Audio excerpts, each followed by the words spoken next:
सच्चाई सच छुपने नहीं देंगे। ये जो आप लोग प्रदर्शन कर रहे हैं, कब से ये कार्यक्रम चला रहे हैं आप? ये पार्टी आपकी है राष्ट्रीय जातिगत आरक्षण विरोधी पार्टी, तो कब से चल कब से रहा? देखिए, राष्ट्रीय जातिगत आरक्षण विरोधी पार्टी एक राजनीतिक पार्टी है, एक राजनीतिक दल है जिसका जन्म 2012 से हुआ है।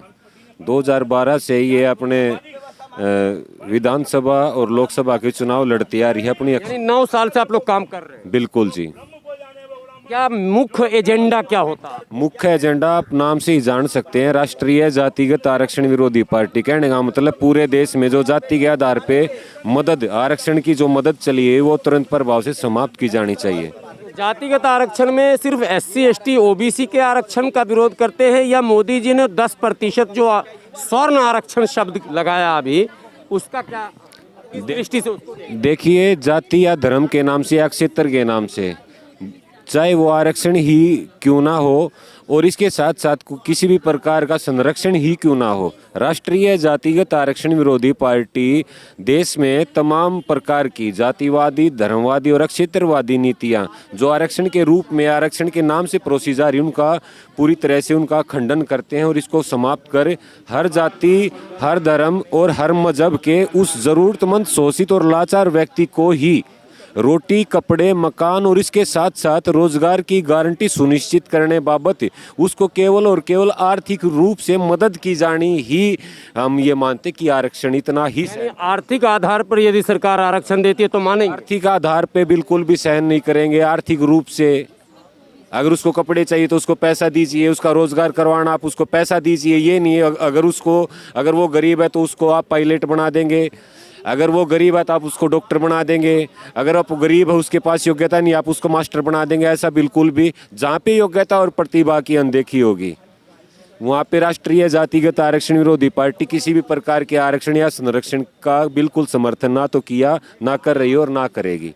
यानी आपको लगता है कि आरक्षण से अयोग्य लोग उन कुर्सियों पर पहुंच जाते हैं जिसके योग्य वो होते नहीं हैं? देखिए, बिल्कुल आप उसे आरक्षण कह लीजिए, लेकिन हम ये कहते हैं कि जातिगत आरक्षण जैसी कुनीति और कुरीतियों के चलते जो अयोग्य आदमी है वो ऊंची कुर्सी पर या किसी भी, देखिए कुर्सी की अपनी होती है, एक चपरासी की अपनी कुर्सी होती है, एक PM की DM की अपनी अलग कुर्सी होती है, लेकिन अगर एक चपरासी की कुर्सी पर एक अयोग्य चपरासी बैठ जाए जिसको काम ही नहीं पता, तो देखिए वहाँ अयोग्यता तो वहाँ भी हुई है, जुर्म वो भी है, द्रोह वो भी है। एक DM की कुर्सी पे अगर एक योग्य आदमी को अगर DM बना के बैठ दी, देशद्रोह वो भी है।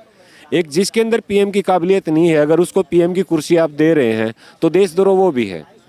लोकसभा में, विधानसभा में, पंचायती राज में जो आरक्षण की व्यवस्था है उसका आप क्या कहें? हम ये कहते हैं जाति और धर्म के नाम से और क्षेत्र के नाम से देश में किसी भी प्रकार का कोई आरक्षण, संरक्षण या कोई भी कानून, कोई भी मदद नहीं होनी चाहिए, नहीं होनी चाहिए, नहीं होनी चाहिए। वो सिर्फ राष्ट्रीयता और मानवता पर आधारित होनी चाहिए। वो राष्ट्रीयता और मानवता को सर्वोपरि मानते हुए लागू की जानी चाहिए, जो देश हित में हो और जनहित में हो, जिससे हमारे देश की एकता, अखंडता बढ़े। इसके साथ साथ हमारे देश का जो भाईचारा वो मजबूत हो, योग्यता ऊपर उभर के आए। जो अयोग्य व्यक्ति हैं उनके लिए एक ऐसी व्यवस्था बनाई जाए कि वो अपनी अयोग्यता से दूर हटके एक योग्यता पूर्ण जीवन जीने को मजबूर हो या प्रेरित हो।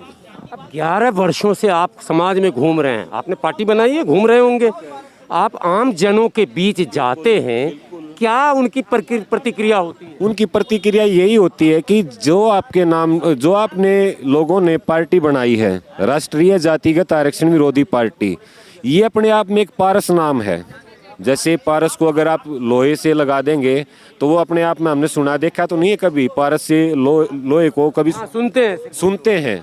तो ठीक उसी प्रकार जैसे राष्ट्रीय जातिगत आरक्षण विरोधी पार्टी का जब कोई नाम सुनता है तो अपने आप में ये कहता है कि 70-75 साल की जो पुरानी राजनीति ना, उस लोहे पे ये पारस का काम करेगी। कहने का मतलब जो 70 साल की गंदी राजनीति होती आई है, जाति के नाम से, धर्म के नाम से, क्षेत्र के नाम से, मजहब के नाम से, लिंग भेद के नाम से, उस तमाम प्रकार की गंदी राजनीति का सुपड़ा साफ राष्ट्रीय जातिगत आरक्षण विरोधी पार्टी करेगी। ये हमारे देश का जो लोगों का ओपिनियन आता है, बिल्कुल उभर के आता है। और 2024 में एक राष्ट्रीय अच्छे और खड़े विकल्प पे ये राष्ट्रीय जातिगत आरक्षण विरोधी पार्टी उभर के आएगी। कैसे आएगी? अब तक आपने 11 वर्षों में जो रैलियां की, जो धरने प्रदर्शन किए, उसमें अधिकतम कितने लोगों की भीड़ जमा हो सकी? देखिए, हमारा भीड़ का जो काम है, भीड़ का वो है जो करते हैं। हमारा काम है संघर्ष का, हमारा काम है जागरूकता का, हमारा काम है पर्यटन का। अब हम अकेले हैं, हम अकेले उस पर्यटन पे नहीं रहेंगे, अटल नहीं रहेंगे, उसको नहीं करेंगे तो हमारे साथ दूसरा आदमी कौन आएगा? पहले हम चंद लोग थे, आज हमारे साथ कश्मीर से लेकर कन्याकुमारी तक हमारी पार्टी में कार्यकर्ता भी हैं, सहयोगी समर्थक भी और पदाधिकारी भी हैं। आप सभी के आशीर्वाद, सहयोग, समर्थन। सबसे बड़ी रैली कितनी बड़ी आपकी? सभी से बड़ी रैली मैं आपको बताऊं 2016 में हुई थी, मोदी जी के आने के बाद। हाँ 2016 में हुई थी। मेरी जन्मभूमि है, मेरा पैतृक गांव है, गांव गुमाना बोलते हैं हरियाणवी में, लेकिन उसको जोसली नाम, उसका नाम है गिवाना। तहसील गोहाना है, जिला सोनीपत है, हरियाणा राज्य से है। मेरी पैतृक भूमि गिवाना गांव में रैली हुई थी, जिसमें करीबन 250 से 300 लोग आए थे। क्योंकि हम जाट जाति से संबंध रखते हैं, तो जाट आरक्षण की उस वक्त मांग हो रही थी। जाट जाति के जो अग्रणी नेता थे, उन्होंने बैला फुसला के पूरे जाट समाज को गुमराह करते हुए जाट आरक्षण की मांग की। उसी दौरान जाट जाति से संबंध रखते हुए, और जाट नेता नहीं बोलेंगे हम अपने आप को, लेकिन एक राष्ट्रीय जातिगत आरक्षण विरोधी पार्टी का नेता कह लीजिए, एक छोटा सा सिपाही कह लीजिए होने के नाते अपने गांव में रैली की थी। 200-300 आदमी वहां पे पहुंचे थे। हमारी, चाहे देखिए हमारा 3 आदमी का कार्यक्रम हो, चाहे 1 आदमी का कार्यक्रम, ठीक है, वो आपका मानना, वो नहीं ठीक है, वो आपका मानना, आप मुद्दों पर आ रहे हैं। लेकिन लोकतंत्र में भीड़ जब तक जमा नहीं होती है तो ये समझा जाता है कि आंदोलन सफल नहीं हुआ। इसके कई उदाहरण भी हैं, अन्ना आंदोलन देखें, बाबा रामदेव देखें, और जितने अनेक, और मोदी जी को सत्ता तक पहुंचते देखें। रैलियों में भीड़ मोदी जी को प्रधानमंत्री की कुर्सी तक ले गई। अब आप, एक सवाल मैं आपसे कर रहा हूँ, मोदी जी की सरकार से आप संतुष्ट हैं या नहीं?